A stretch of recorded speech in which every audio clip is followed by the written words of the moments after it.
دا د هیواد شمال فاریاب اقینې سوداګریز بندر کې هغه لسګونه بې کیفیته نفتي توکي دي چې د اسلامي امارت د نورم او ستاندارد ادارې له لوري له تثبیت وروسته دلته ایثار شوي دي او درول شوي دي. سوداګر اوس د اسلامي امارت وروستۍ پرېکړې ته په تمه دي چې آیا دغه بې کیفیته نفتي توکي به دلته هیواد کې ایثار شي او که به بیرته ترکمنستان هیواد ته مسترد شي.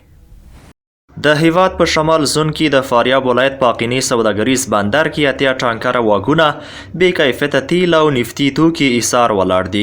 د فاریاب ولایت په انخوی ولسوالۍ کې د اقینې بندر د نورم او ستاندارد ادارې مسؤلین وایي د روان 1402 لمریز کال په لومړیو 8 میاشتو کې له ترکمنستان څخه راغلي اتیا ټانکره نفتي توکي تثبیت کړي او دا مهال ایثار ولاړ دي چې د یادې ادارې له نورم او معیارونو سره مطابقت نه درلود.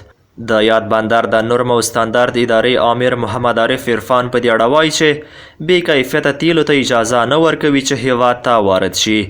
دا زیاتوي د مرکزي ادارې وروستۍ پرېکړې ته په تمه دي چې ایثار شوي تیل بیرته ترکمنستان هیواد ته مسترد کړي. د نورو بندرو په نسبت باندې د اقینې بندر تیل ښه تیل دي. موږ دلته ښه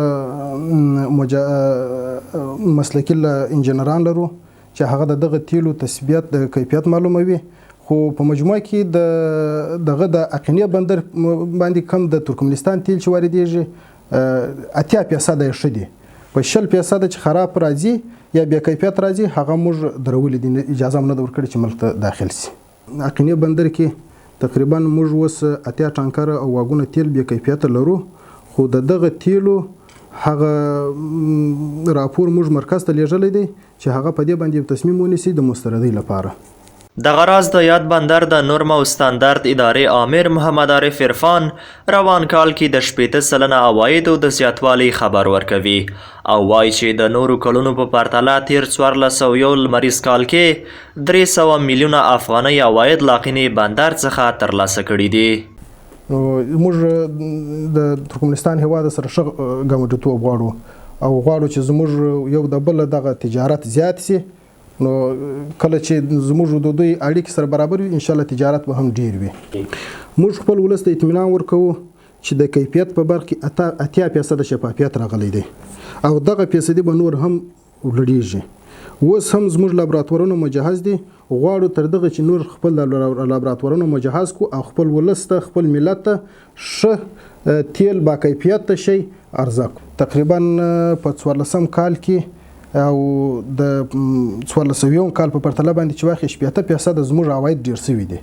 په 1400 کال کې 49 میلیونه عواید راټول شوي دي، په 1401 کال کې 300 میلیونه عواید راټول شوي دي او سږ کال خو ته اوسه پورې لا کال نه دی پوره، امید لرو چې تر پروش کاله موږ اضافه سو. بل لور ته یو شمېر سوداګر د نورم او ستاندارد ادارې له لوري د بې کیفیته نفتي توکو د مسترد کېدو هرکلی کوي او وایي چې سوداګرو ته د ترانزیت او په ګمرکي چارو کې ګڼې اسانتیاوې برابرې کړي. د امارت اسلامي په راتلو سره په مختلفو بنادرو کې هغه بې کیفیته مالونه که هغه ګاز دي که هغه تیل دي هغه مسترده شوي دي او باقي هغه د تجارانو وړاندیز هم باید زه وکړم چې ګرچې د مشرانو دا وړاندیز کړی هغه اموال نفت و تیل چې د 2 درجو په 15 درجو پورې ځکه چې هلته چې بارېږي د دې هغه جنه د دې ځای راځي هغه د تودوخې درجه هلته او دلته فرق کوي، نو په 4 درجو 15 درجو د وای نه مستردی هغو سره همکاري وسي، نو هغه بیا چې ډېر بې کیفیته دي هغو ته هېڅ هېوادوال په هغه خوشحاله نه دي، تجار هم په هغه خوشحاله نه ده، ځکه هر تجار چې هلته په میلیونونو ډالرو سرمایه‌ګذاري هلته یې کړې هلته یې کړې ده هغو د با کیفیته اموال راوردوي. نو هغه د بې کیفیتو اموالو مخنیوی د ستاندارد ادارې مسئولیت ته دوی په پوره توګه هغه مخنیوی کوي او موږ ترې راضي هستو.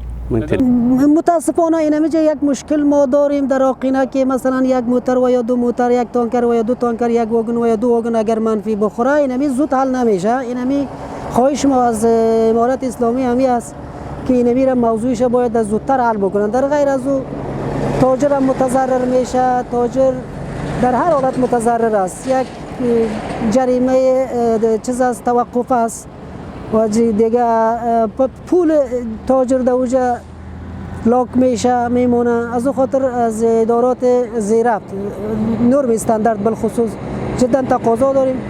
یعنی موترها یا گازهایی که منفی خورده و فعلا در آقینه استاد هستن همینا را کارهایشون به زودترین فرصت باید حل شد. د آقینې بندر د هیواد په شمال زون کې یو له مهمو ترانزیټي او سوداګریزو بندرونو څخه شمیرل کیږي چې افغانستان د فاریاب ولایت څخه له ترکمنستان هیواد او منځنۍ اسیا سره نښلولی دی. د یادونې وړ ده چې د یاد بندر له لارې له ترکمنستان، ایران، روسیې او یو شمېر نورو هیوادونو څخه افغانستان ته نفتي، خوراکي او غیر خوراکي توکي د ریل پټلۍ او ټیلري موټرو په وسیله راواردېږي.